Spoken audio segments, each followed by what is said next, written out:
An Irish independent digital subscription doesn't just get you the news. It gets you the best of Ireland's stories all in one place. Whether it's the best of politics, business, sport, entertainment or lifestyle.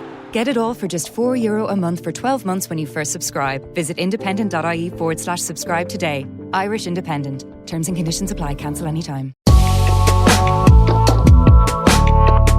Well, excitement in the office today because Steve Bunce, Ronan Mullen's hero on the show. In your feed very soon. Ronan, hi. Hi, Joe. Just, of course, not your hero, but he's a big man in the world of boxing. Yeah, he certainly is. And, you know, that podcast he did with Mike Costello, Mike Costello's ended up in TV broadcasting of late, but there was a nice stretch there where just the ultimate yin and yang, you know what I mean? Like two broadcasters batting at the top of their game, but in very different ways, you know? You don't always get that dynamic, and no, he's just an excellent performer on air, so I'm looking forward to it. Well, he's in your podcast feed very shortly. He's written a book. He's been covering boxing since 1984, and on the 40th anniversary, he's decided to pick out 80 fights. Not the best fights, not ranking of sorts, but just fights he was at, and something to say about them or some insight to give. Couple of bits and bobs. We have Conan here as well. Conan, hello. Hi, Joe. You've recovered from our GA panel yesterday. Recovered? Just basking in an hour-long GA chat? Yeah. It wasn't a GA panel. It was not the Monday panel. Completely hijacked. Who would have to be your guest for us to say Joe's hero is in studio today? Jeez, I don't know. I'll think about that. I'll come back to you tomorrow. Yeah. Let me think about that. I'm thinking about it now. Well, I don't know. Do you have one to mind? Sean Murray Lockhart. Right, okay. We'll come back to it at the end of this podcast. How about that? Well, maybe. A few bits and bobs for people then. Things going on in the world. So the back page of the Irish Independent. What's happening here? Connacht, the counties are facing shortfall if pre-season decisions are not reversed. So Connacht want those pre-season matches to be reconvened. Leo Cullen's going to sign a 2-year Leinster contract extension. Rory O'Connor and Virgil van Dijk, says Chris Bascombe, is talking with Liverpool. There's an impasse. His contract is up at the end of next summer. Summer coming. That's a real this summer, next summer, this week, next week. Yeah. Summer 2025. So he said after the game on Sunday, the right people are talking to each other. So we'll see how all that shakes out. Maurice Brosnan, Irish Examiner. The Football Review Committee are putting together a little report about the 4 matches at the weekend. And it would seem, Morris's information is that the 4 points for a goal rule is going to be scrapped. And also, the 45-metre kick being worth 2 points is going to be scrapped. It will revert to just 1 point. You will still get 2 points if you kick out of hand in open play, but not from a 45. That was kind of in tandem with what we said yesterday. Do you think they were listening? I didn't. Well, listen, it'd be presumptuous to say that. But I think there was a feeling, and I didn't think it weirdly before the 4 matches, but suddenly it just felt like it watching them that 4 points for a goal seems excessive. It does. Although I'm offended if they were listening, because it sort of goes completely against what I was saying, where I was saying, we're valuing the long range point a bit too much. Now they're going to value it even more by making it 2 points and 3 points for the goal. Close to a goal now. Yeah. Now it's easier to add up. Obviously we'll still have the uniformity in scorelines like you were talking about between hurling and football. And there's that bit, like Aidan Forker was talking about, Rian O'Neill was asking him during the game, what's the score? He couldn't work it out because it's new and there's so much happening. There's 2 points going over, there's 4 points going in, so something to neaten that up would be welcome. Yeah. So I guess I don't know, will we get a look at the report or the main findings of it? But obviously Congress is coming swiftly around the corner, so they're coming with their analysis of the 4 games post haste, and that seems to be the big news out of it, that the 4 points for a goal will go. Matt Doherty's interview is something else to mention. He was on the bench for Wolves' game against Manchester City, the late winner for City, of course, and he was speaking to David Sneyd afterwards, who flew over, I think really just with the express aim of talking to Doherty, which is great, given left out of the squad, curious to get his thoughts on it all. So David watches him do 30 minutes of intense running, as the subs have to do, which even Doherty said afterwards, that is not fun. And then he said, I don't normally do interviews because I tell the truth too much. I didn't plan to do one. I would have said no to you, but I only heard the Irish accent. So I guess, look, you get in the flight, you get over there, you get your reward. He said of the 30-minute running session for the subs, that's disgusting. Well, I'm doing it every week now, so I'm probably used to it. You just have to do it. So David puts to him the Hallgrimsson dropping him from the squad situation, which Hallgrimsson framed as, I'm just looking at other options. And Doherty says, well, that's exactly what he said to me, as in he's looking at other options. I haven't been playing that much, so I don't really have an argument with things at the moment. But obviously I should be in the squad.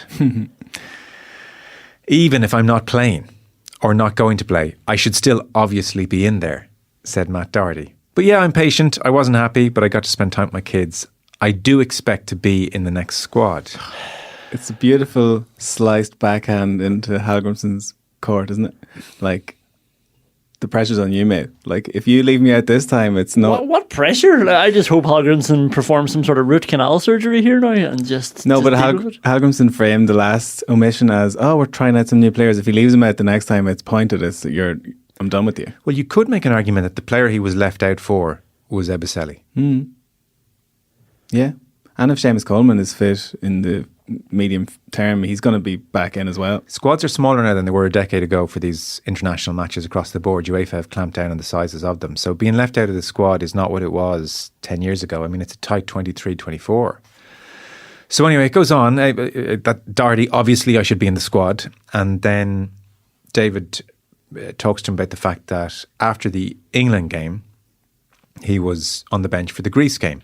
And Andrew Omobamidele was playing at right back. So Matt Doherty said of Hallgrimsson around that dropping, he thought it looked like in his eyes that he thought I felt disrespected in the last camp. I said to him, yeah, I felt disrespected in the last camp. Because in the second game against Greece, he was playing a centre-back, this is Omobamidele, at right back ahead of me. That's not possible. So we spoke about it and we're fine, so I should see them in November. I'm not sure how well he comes across in this. I'm pretty sure. Yeah, okay. Yeah. Look, there's a degree of football speak where he goes, that's not possible. That's a shortened down version of, I really thought that was, the wrong thing to do. That shouldn't be happening. But there's kind of arrogance about it. Complete arrogance. He's talking about being disrespected. Like, that's so disrespectful to somebody who's a really good player as well. And, Dara O'Shea then steps into that position and he's played there loads as well. Centre back playing right back is very common nowadays, actually, as well. If, anybody was keeping up to date with football, it's not like Cyrus Christie's playing centre midfield like Martin O'Neill did for a few games and said we had no other options there. Like, this is somebody just... This is a manager picking three centre backs to allow the left back to go further up the pitch. Like, again, a lot of systems do, but like the fact that Matt Doherty comes on in that match that he's talking about then and does what he does is just more of a smack in the face. And now you wonder, is that deeper? Like, is he not trying a leg there because he is pissed off? Which would make me think even less. And I just think this is an awful interview. Matt Doherty hasn't played in over a month. He says it himself there. He hasn't started a league game since August, first two games, and that's been it. Yeah. So it's not like he's been playing regularly. And it's not like we're short of options. O'Shea is a good option. Omobamidele is definitely a good option. So is Coleman, and so is our boy, like you say, Ebicelli. Like, you don't want to draw too many conclusions from an interview, and maybe, he's just been running his guts out for 30 minutes and now he's sitting in a dugout doing a quick 10-minute chat.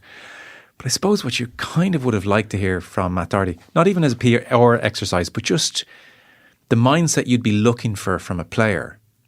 What I would like to hear would be things like, I've really had a bad couple of years. I am working my backside off to get better. That mistake against Greece was unacceptable. It's not going to happen again. I totally understand. If the manager wants to look at other players, he can, but I'm going to make myself undroppable. If he thought Omobamidele was better, I'm going to fight for my place and I'm just going to do everything I can. Not things like, obviously I should be in the squad, even if I'm not playing. And Omobamidele playing instead of me at right back, that's not possible. That kind of, and it is an entitled attitude, does not suggest he's going to turn things around day to day. If he's not actually examining the situation in a slightly more clear-eyed way, then I'm not sure he's going to be able to address what is, in effect, a career ebbing away. I was just surprised that his attitude was so kind of entitled is the word, He goes on and he talks about being away from the international set up during the last window and how he went and spent time with his partner and his 2 children, and that was all nice. And his sisters live in London. He saw them. Just being with them was so good, you know.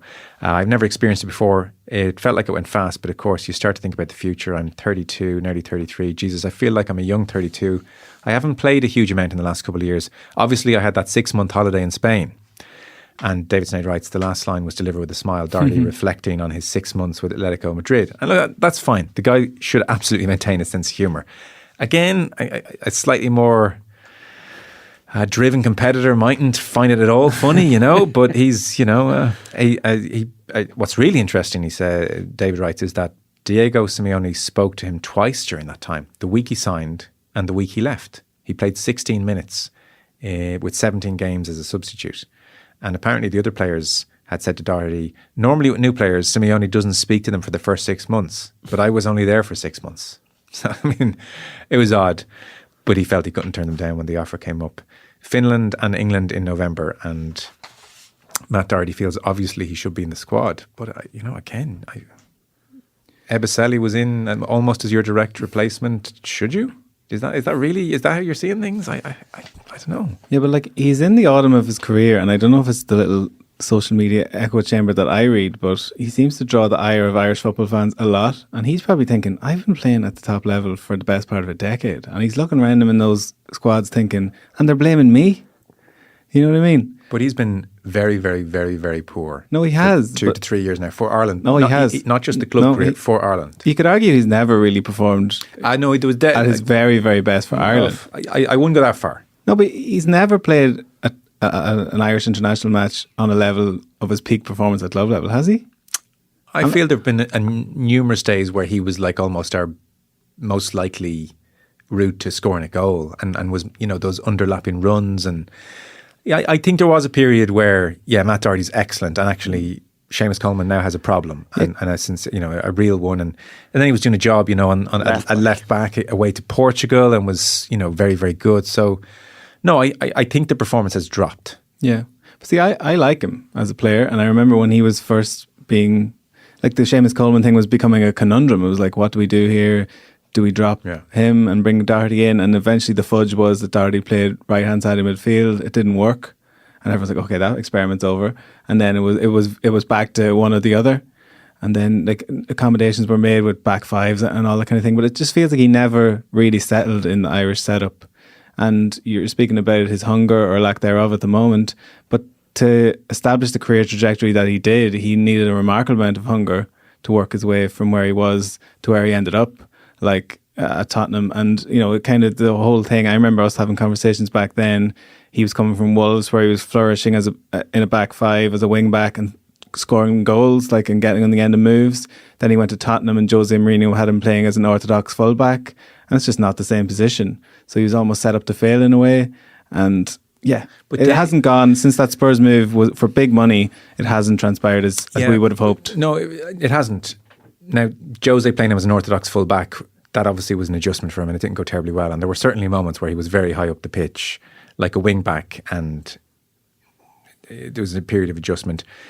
But then there were other games later on when that period of adjustment should have well and truly been over, and there were very average mistakes at times. And I distinctly remember one evening Jose Mourinho, like, absolutely publicly on the touchline pinpointing Doherty for one of the goals. And it was the kind of thing, the kind of play which Doherty has become, in my mind, a little bit synonymous with of late, where it was just all a bit lackadaisical and slow feet and everything's an effort. And you have to remember as well, short-lived as it may have been, Nuno Espirito Santo then came into Spurs. And again, wing-backs were back in vogue, and Doherty couldn't force his way back in under Santo. So Conte as well. And Conte. So actually, there have now been a lot of managers that have seen him day in, day out, that kind of think, no. Mm-hmm.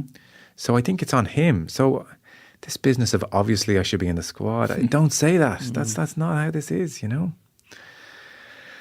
We'll see. It's a 10-minute interview. He's just been sprinting up and down a pitch. He hasn't maybe given too much thought to it, and he's chatting away to David Snade. Great interview, by the way, David. But yeah, you wonder maybe if he'd had a bit more time to think about it, would he have framed things differently? Couple of other things to get to. An email in from Rian. We were talking about Robert Lewandowski yesterday, who's become third on the all-time list of scorers in the big 5 leagues in Europe all time. He's behind Messi and Ronaldo. I had not remembered this. When you were discussing Lewandowski and him not going to the Premier League despite being on the face of it a very good fit for the league, it reminds me of how he was one medical away from that happening in 2010, linked to story below. I did not know this. So in 2010, Blackburn Rovers are a mid-table side in the Premier League. They're managed by Big Sam. Oh yeah. Big Sam. Their strikers are Jason Roberts and Franco Di Santo. David Dunn is a free scoring midfielder. This is real Barclays, man. So they identify this kid playing for Poznan who's seriously good, and they have a chat with him. He's pretty much up for it. All systems go. Come on over for more detailed terms, discussions, and a medical. And the Icelandic volcanic ash cloud strikes. Oh no. That was a very sincere oh no. Oh. And all flights are cancelled.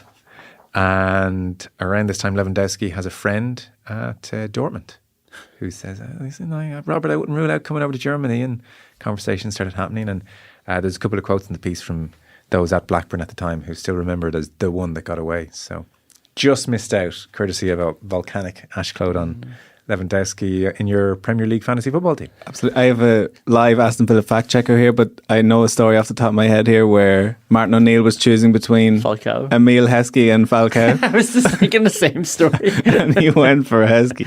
Not so much the one that got away, but the one that he let go away and just brought Heskey instead. At least Big Sam had identified the correct player. Big Sam identified a lot of good players. Yeah. And Big Sam obviously did a few really good jobs, obviously notably Bolton and Blackburn as well. But would you throw West Ham in there? But this could have propelled him even further. Into Could have got the England job. He could have got the England job Again. off the fact list. One of the great phrases, I think, in modern life and media, which gives you no choice but to click, is leaked WhatsApp messages. Oh. So it seemed, this will not go anywhere. This will not go anywhere because politically it's just too difficult. I thought you meant the WhatsApp message. It's No. Stephen Moore said that before. But the Telegraph have the exclusive, and now they're saying, listen, government may look at the purchase of Newcastle. So basically the source of the leaked messages is Amanda Staveley, it would seem, who very much brokered that deal on behalf of the Saudis with Mike Ashley. And you'll remember at the time, in accordance with Premier League rules, absolutely no state involvement with the purchase of Newcastle. It's very separate. PIF, it's not us. Because the Premier League had initially blocked the sale of Newcastle to a consortium led by the Saudi PIF over concerns that the club would, in reality, be controlled by the Saudi state and Mohammed bin Salman. But, quote, legally binding assurances, end quote, were given that this was not the case. And now a bunch of Amanda Staveley WhatsApp messages have been leaked and, they're just full of references to the Crown Prince. So it's things like Staveley warning the sellers that the Crown Prince is losing patience. That could be anybody. His Excellency is not happy. She refers to him a lot as capital H, capital E. Brilliant. Yeah. Or at another point, when the deal is hitting a bit of trouble, she said that the governor of the PIF is, quote, trying to convince the Crown Prince not to pull out. Now, again, look, he's not nothing to do with this, but they seem to be involving him an awful lot. It's just like, no one is surprised by this, of course. This is just one of the great examples of everybody knows what's really going on here, and yet we're just kind of ploughing on anyway for various reasons. Like, it's around this time that Boris Johnson literally flies over to Saudi Arabia and says, if you could increase the oil production right now, that would just be amazing for us. So as if they're going, we're going to stand in the way of that move or do anything about it now. I mean, I think most people would just generally accept that Newcastle is run by the Saudi state. That's not even a borderline controversial take. It seems the contention has moved on to they're not allowed to spend any bloody money. Yeah. It's like, what's the point in having the richest owners in the world when we can't? But yeah. What would Burnley think of that? The team who got relegated in 2022 when Newcastle were rooted to the bottom along with Norwich, I think it was. They hadn't won the first 11 games. They had 5 points on the board after 11 matches. Eddie Howe comes in. They take Chris Wood in that January transfer window, everyone said, oh, they're just doing that to stay up. They're going to screw Burnley over and get some goals themselves. And I was just thinking about the time that West Ham had Tevez and Mascherano. Oh, yeah. And, well, actually, they didn't have him. Some agent Third bestowed party, yeah. the honour to West Ham that you can have him. And obviously, Sheffield United ended up winning that court case then to get reparations back because they got relegated because Carlos Tevez scored a goal in the last game of the season against United to keep themselves up. And this was a ongoing court battle for years because Sheffield United got relegated because of basically an illegal player playing on the, according to the Premier League rules. Yeah. And now, you have a club being run by somebody who shouldn't be running it according to the Premier League rules, and a team loses their star striker and they get relegated. I don't know. Just there's an opportunity there for Scott Parker. Maybe. So that's the big Telegraph scoop at the moment. I mean, it's not going to go anywhere quite clearly. Alexander Zinchenko has a book out. 27 years of age. Yeah. I don't know much about the book. It's called Believe. Obviously, part of it, certainly based on the stuff which is appearing in the papers, is charting his own experiences. Maybe there's a Ukraine war aspect. I don't know, perhaps. But he's two things kind of have made the news. Manchester City, so it seems, not the most generous situation from his point of view. He joined City from Russian club Ufa in 2016. And the deal was you're on youth wages until you break into the first team. So he writes, the City lawyer said, look, this is an academy player contract, right? But as soon as you make your first official game for City, we'll extend your contract with the real money that we pay full professionals, not this academy player deal. So trust us. And Zinchenko says, of course I said yes, follow the dream. Do you know when my next contract came? The one that put me on full professional money? It came after I'd played 43 games in the Premier League and had won 2 Premier League titles, playing on an academy contract, academy money. It's odd. And on Pep, he talks about it one day where the intensity of Pep is getting a lot. He misplays a pass and Pep does his thing. Out loud, I said, Mister, like I just did one wrong pass, His reaction was incredible, Zinchenko writes in the book. Oh, okay, sorry, Mister. So he does this with everyone. I'm so sorry. Oh my God, I thought it was just this thing he did with journalists. So he goes full passive aggressive. Oh, okay, sorry, Mr. Zinchenko, sorry. Okay, guys, thank you. Everyone inside. And he went in and he walked to the changing room. Training was over, all because I talked back. I knew I was in trouble. Great detective work there from Zinchenko. Pep. Yeah, I was thinking about this, and it is a bit mad. It's cancelling a whole training session. Sorry, Mr. and behaving like that. No. But once you buy into the cult of Pep, you sort of accept all that stuff, and you accept that stuff as scary almost. Well, I don't want to see that side of Pep, and that's an effective way. Nobody's ever going to talk back to him again. Now, you can only do it when you have the stature that he has. If you're a manager who's on weak enough ground and you try to cancel training, like, you're all right, mate. Yeah, We're going to keep training. You can go back into the changing room, but Pep cancelling training, just like that's never probably happened again. People speaking back to him. Yeah, because there was the Vincent Kompany video from training a month or two ago, where he's full on rage mode, hair dry treatment times 10 on the training ground, and player tries to speak back to him, and Kompany goes berserk. In fact, we'll dig it out and we'll play it in right now by the magic of podcasting. Joey, don't fucking test me! Do not fucking test me! I'm enough for the fucking moaning! Enough for the fucking moaning! Play fucking football! What gives you the fucking right to moan about everything? Fucking play! How many times do I have to tell you? Stop fucking moaning! Why, you got something you want to communicate to the team? You want to communicate something? You're a big boy? No, you're a big boy. You want to talk? Just take it. Can we finish that task? No, you're moaning about everything. What have I moaned about today? Body language is fucking shit. I'm not accepting it. Play! Fucking hell, man. It's fucking life or death. Fucking play! We know that. I fucking know that. So I mean, that is full on. Yeah, where do you stand on that? That caused a bit of a divide. What people thought of it. I don't know. So performative. Oh my God. On Kompany's part. Yeah. Really? Again, oh my God, yes. Maybe I'm just a bit more old school. Sure, he knew he was being filmed. He was wearing a lapel mic. But you know, they always tell you forget the cameras are there. He seemed sincerely angry. Yeah. Yeah, over some seemingly nothing. Your man was even like, what are you talking about? You know what I mean? It's like, this happens, this is as if he thinks he's managing the Harlem Globetrotters or something. It's Burnley. You know, it's not going to be the most efficient training session Well, ever. it's never going to be the Harlem Globetrotters if he accepts Do them. you think he's pulling that with Thomas Muller at Bayern right now? I think his voice is loud enough he could get away with it. I don't know. Would he pull that with the Bayern boys? I sort of liked it. You're right. Your man didn't do much, No. but his He just body defended language. himself a But little bit. even, Yeah, his body language probably wasn't good, and you know you've had that at sessions, and it's good for somebody to nip it in the bud before he even says anything Yeah. back to company. In some ways, there is something kind of cancerous about that body language thing. If you pick up on it, 100%, yeah. and he's like nailing it. Like there's a degree of you know what you're doing, and I know what Yes. you're doing. Yeah, But was he where the cameras were there also? yes. Hard to say no. Would you rather someone do that to you or Pep come over and go, oh, okay. Oh, sorry. Oh, sorry. Everybody in. You've ruined it for everyone. Do you know, I think I take my shit. I think I take my company beating. Yeah. no, I feel like I couldn't even have a conversation with Guardiola without second guessing everything I said and he said back. I feel like he's so disingenuous or something, inauthentic. I don't even know if he realizes he's doing it sometimes. Yeah, I know what you mean. Quick last point before we go.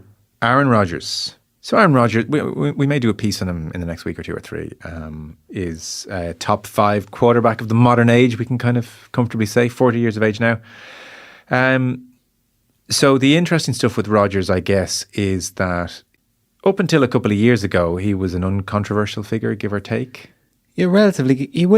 The predominant conversations around him would have been, does he deserve to be in the same conversation as like Tom Brady, given he hasn't won the same amount of stuff? But Okay, so it was that's very much a sporting. Yeah. You know what I mean? There was like debates around him, but it wasn't really about his off-field stuff. And then during COVID, at one stage he was asked, was he vaccinated? And he said, I'm fully immunised. And then a couple of months later, he got COVID. And then, well, it all just seemed to kick off in a big way and big back and forth with Anthony Fauci. And you know, that was a height in time, obviously, when people were talking about vaccinations.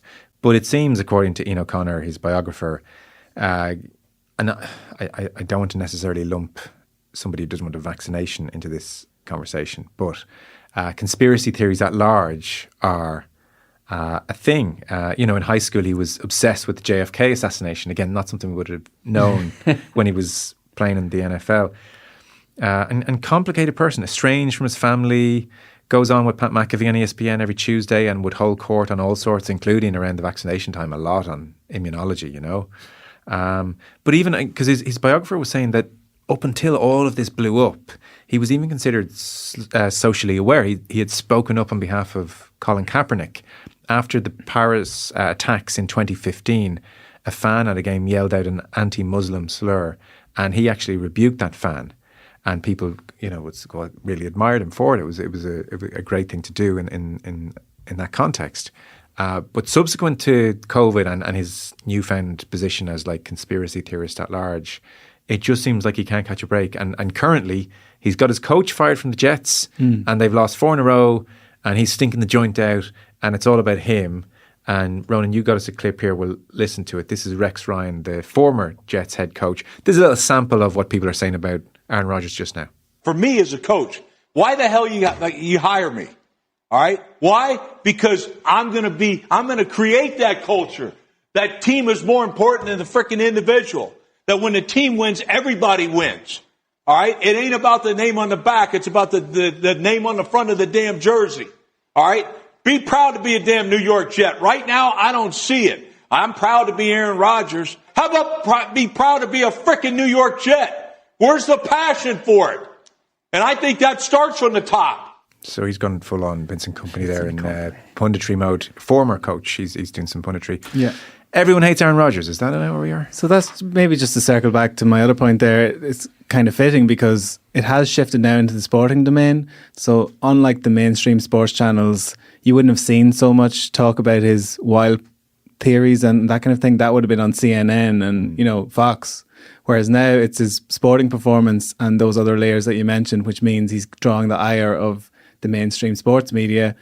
And also he's in the most immersive and intrusive sports market in the world in New York. Like everything's a story and there's so much going on at that franchise. Like he claims he didn't get the coach fired explicitly, but he had a call with the owner the night before the coach was fired. So I think he can draw two and two together. No, keep him. And just like there was lots of the coach and Robert Saleh and Aaron Rodgers do their own press conferences every week. They were contradicting each other regularly in briefings. They weren't on the same page at all. Right. Aaron Rodgers missed the whole of last season. He played like a couple of snaps and ruptured his Achilles. So this was his first real season, and there was a kind of a holding pattern last year, and it just hasn't worked out at all. So there's a sense that he's like player manager. He's drafting his friends in. Devontae Adams, who's one of the preeminent wide receivers in the league, came to the Jets explicitly just to play with Aaron Rodgers, it feels like. So that kind of thing. It's just, there's a lot of intrigue around him for sporting matters and otherwise. There's a documentary coming out in December which has kind of chronicled his last year. The extent to which he has editorial control, we'll see when it comes out. Oh, he's participated but in it seems like a fly on the wall type situation. Okay. So I think it's kind of striking that a guy who was once considered like the rugged alternative to Aaron Rodgers, pulled himself up by his bootstraps and, gunslinger, real the rugged alternative to Tom Brady. Yeah, like Tom Brady seemed like a very polished, whereas Rodgers was more of a gunslinger, Brett Favre style, throw the ball at any angle kind of thing. I'd like to have a beer with him. Yeah, Brady was more methodical, that was always the thing, like that little juxtaposition. Now it's wild. He was being floated as Robert Kennedy Jr.'s presidential vice president nominee. It's a little bit bonkers. But yeah, hopefully we'll get into it again. Yeah, let's do a piece on Rodgers in depth. Well, I thought his biographer in the Guardian piece I read, Ian O'Connor, seemed very good. So, not to do your job for you. Yeah, that's good. I'll keep it in mind. Okay. I didn't explicitly tell him to do it. Yeah. Are we done? We're done. Any other business? I don't think so. Steve Bunce is in your feed. Very, very good. Worth listening to, boxing fan or no. And by all means, email us, indosportpodcast@independent.ie. Somebody was on to me wondering when we're doing rugby this week. We are doing it on Thursday with Rory O'Connor and Ian Madigan. We figured left wing is very much out today. Today's Tuesday, isn't it? Out this evening. So listen to that this evening or tomorrow and then come hang out with us on Thursday for the rugby. Ireland squad has been announced tomorrow. So that's the crack. That's us done. Indo Sport Podcast at independent.ie. Ronan, thank you. Thanks, Joe. Conan Doherty, thank you. Thank you, Joe.